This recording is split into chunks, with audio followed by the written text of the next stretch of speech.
വെറും 6 മാസക്കാലത്തേക്ക് കാശു കളയാൻ വേണ്ടിയുള്ള തെരഞ്ഞെടുപ്പാണ് രാജീവ് ചന്ദ്രശേഖറിനും ബി.ജെ.പിക്കും ഈ നിലമ്പൂർ ഉപതെരഞ്ഞെടുപ്പ് എങ്കിൽ യു.ഡി.എഫിനും എൽ.ഡി.എഫിനും അങ്ങനെയല്ല. 2026 ആര് മുഖ്യമന്ത്രിയാവും എന്ന് തീരുമാനിക്കുന്ന ഒന്നൊന്നര തെരഞ്ഞെടുപ്പാണിത്. രാഷ്ട്രീയ തന്ത്രങ്ങൾ പലതും പയറ്റിത്തെളിഞ്ഞ യു.ഡി.എഫിനും എൽ.ഡി.എഫിനും ഒരുപോലെ മറികടക്കേണ്ടത് അൻവർ പിടിച്ചിരുന്ന വോട്ടുകളാണ്. ഇവിടെ ലീഗ് യു.ഡി.എഫിനൊപ്പമല്ല. പാണക്കാട്ട് കുടുംബം കോൺഗ്രസിന് കൈയൊഴിഞ്ഞു. സതീശന്റെ ഒറ്റക്കൊമ്പൻ നിലപാടിനോട് കുഞ്ഞാലിക്കുട്ടിക്ക് മുറുമുറുപ്പാണ്. മുസ്ലിം വോട്ടുകളിൽ ഒന്നുപോലും സിനിമാക്കാരനായ ആര്യാടൻ ഷൗക്കത്തിന് കിട്ടാൻ പോകുന്നില്ല എന്ന അൻവറിന്റെ ആനമണ്ടത്തര വിളമ്പലുകൾ എല്ലാം മുന്നിൽ നിൽക്കുമ്പോൾ തന്നെയാണ് രാഹുൽ മാങ്കൂട്ടത്തെ മുന്നിൽ നിർത്തിക്കൊണ്ട് ലീഗിന്റെ യുവശക്തിയായ പി.കെ. ഫിറോസ് പറയുന്നത് ആര്യാടൻ ഷൗക്കത്ത് ലീഗിന്റെ സ്ഥാനാർത്ഥിയാണ് എന്ന്. അതായത് ആര്യാടൻ ഷൗക്കത്തിനെ കോൺഗ്രസിന്റെ സ്ഥാനാർത്ഥിയായിട്ടല്ല ഞങ്ങൾ കാണുന്നത്, ലീഗിന്റെ സ്ഥാനാർത്ഥിയായിട്ടാണ്. ഇപ്പോൾ ജനങ്ങൾ, പ്രത്യേകിച്ച് മുസ്ലിം ലീഗ് പ്രവർത്തകർ വലിയ വാശിയിലാണ്.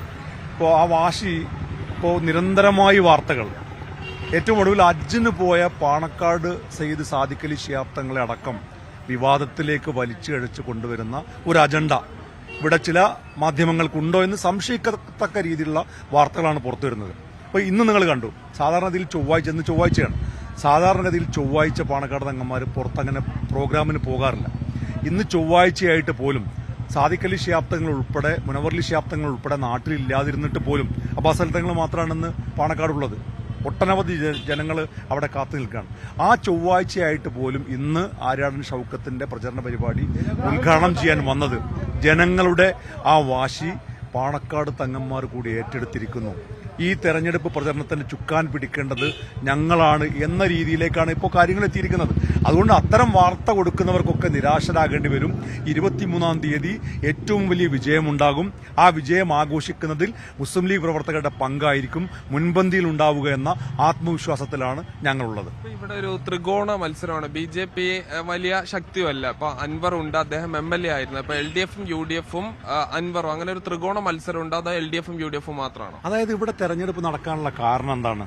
തെരഞ്ഞെടുപ്പ് നടക്കാനുള്ള കാരണം പിണറായി സത്തിനെതിരെയുള്ള ഒരു പോരാട്ടം എന്ന നിലക്കാണ് ഇവിടെ തെരഞ്ഞെടുപ്പ് വരാൻ തന്നെ കാരണം. അപ്പോൾ പിണറായി സത്തിനെതിരെയുള്ള ജനങ്ങളുടെ പോരാട്ടവും, ആ പോരാട്ടം നയിക്കുന്നത് ഐക്യജനാധിപത്യ മുന്നണി, പിണറായി സത്തിന്റെ വക്താക്കളായിട്ടുള്ള ഇടതുപക്ഷ മുന്നണി മറുഭാഗത്ത്. ഈ പോരാട്ടമാണ് ഇവിടെ നടക്കുന്നത്. അതായിരിക്കും തെരഞ്ഞെടുപ്പിൽ നമ്മൾ കാണാൻ പോകുന്നത്. അതിൽ ജനവിധി ഐക്യജനാധിപത്യ മുന്നണിക്ക് അനുകൂലമായിരിക്കും എന്നത് ഞങ്ങൾക്ക് നല്ല ശുഭാപ്തി വിശ്വാസമുണ്ട്. പാലക്കാട് പലതരത്തിലുള്ള വിവാദം ഉണ്ടായിരുന്നു. പെട്ടി, നീലപ്പെട്ടി ഉൾപ്പെടെ ഇവിടെയും പലതും വരുന്നുണ്ട്. അപ്പോൾ ഇതൊക്കെ നിങ്ങൾക്ക് അടുത്ത ഇപ്പോ ബൈ ഇലക്ഷൻ ആയതുകൊണ്ട് എല്ലാവർക്കും ഒരു സ്ഥലത്ത് ക്യാമ്പ് ചെയ്യാം. അടുത്ത തെരഞ്ഞെടുപ്പിൽ അങ്ങനെ ഈ 140 മണ്ഡലത്തിലുമാണ് വരാൻ പോകുന്നത്. അപ്പൊ അതിന്റെ ഒരു പരിശീലനം, അതിന്റെ പിന്നാലെ പോയ ആളുകൾ വരെ ഉണ്ട്. അത് ഒരു പരിശീലനമായിട്ടാണോ? ഈ മാധ്യമപ്രവർത്തകരിൽ നിഷ്കളങ്കനായ ഒരാളാണ് സാജിദ്. അതുകൊണ്ടാണ് സാജിദ് പറഞ്ഞത് വരുന്നുണ്ട് എന്ന്. അപ്പൊ എന്തൊക്കെയോ അണിയറയിലുണ്ട്. അപ്പൊ ഇനി എന്തെല്ലാം അണിയറയിലുണ്ടെങ്കിലും, കാരണം ഇതെന്താ അറിയോ, ഇത് ജനവിരുദ്ധരും ജനങ്ങളും തമ്മിലുള്ള മത്സരമാണ്. ആ തെരഞ്ഞെടുപ്പിൽ ഇപ്പൊ നിങ്ങൾക്കൊക്കെ പല ഫോക്കസ് ഉണ്ടാകാം, നിങ്ങൾക്ക്, നമുക്കൊക്കെ പല ഫോക്കസ് ഉണ്ടാകാം. പക്ഷെ ജനങ്ങൾക്ക് ഒറ്റ ഫോക്കസേ ഉള്ളൂ, അവരെ ദ്രോഹിക്കുന്നവരെ താഴെ ഇറക്കുക എന്നുള്ളത്.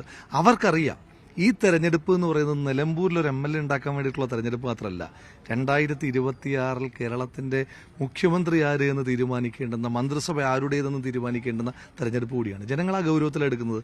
ഞാൻ പാലക്കാട്ട് വെച്ച് പറഞ്ഞൊരു കാര്യമുണ്ടല്ലോ, ഇപ്പം നമ്മൾ ഒരുമിച്ച് കണ്ട എത്രയോ തവണ പറഞ്ഞു, നിങ്ങൾ എന്തെല്ലാം ഫോക്കസുകൾ ജനങ്ങൾക്ക് ഇട്ടുകൊടുത്താലും, നിങ്ങൾ എത്രയൊക്കെ ഡീവിയേറ്റ് ചെയ്യാൻ ശ്രമിച്ചാലും, ആ ഡീവിയേറ്റ് ചെയ്താലും ഫോക്കസ് മാറ്റാൻ ശ്രമിച്ചാലും ജനങ്ങൾക്ക് ഫോക്കസ് ഉണ്ട്. ഇപ്പം തൊഴിൽ നിഷേധിക്കപ്പെട്ട PSC ഉദ്യോഗാർത്ഥി, നിങ്ങൾ ഇനി വേറെ എന്തെല്ലാം വാർത്തകൾ കൊടുത്താലും അവന്റെ പ്രശ്നം തൊഴിൽ നിഷേധമല്ലേ?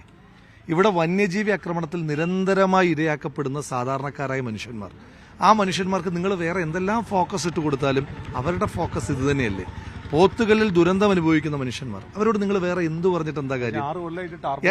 ടാർപോളിൻ ഷീറ്റിനടിയിലാണ്, ഒരു ശൗചാലയം പോലും ഇല്ലാതെ.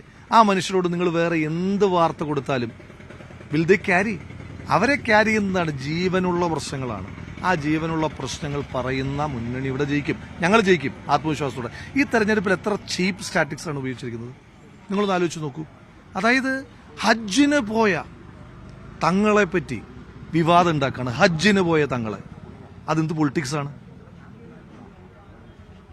ഹജ്ജ് കർമ്മം ചെയ്യുന്നവരെ, ഹജ്ജ് കർമ്മത്തിന് പോകുമ്പോഴുള്ള ചിട്ടവട്ടങ്ങൾ നിങ്ങൾക്കറിയാലോ.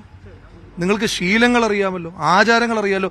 അങ്ങനെ ഒരു പുണ്യയാത്രയ്ക്ക് പോയിരിക്കുന്ന മനുഷ്യനെ വരെ വിവാദത്തിലേക്ക് കൊണ്ടുവന്ന് തെരഞ്ഞെടുപ്പിൽ ജയിക്കാൻ പറ്റുമോ എന്ന ശ്രമം നടത്തുന്നവർക്ക് ജനം മറുപടി പറയും.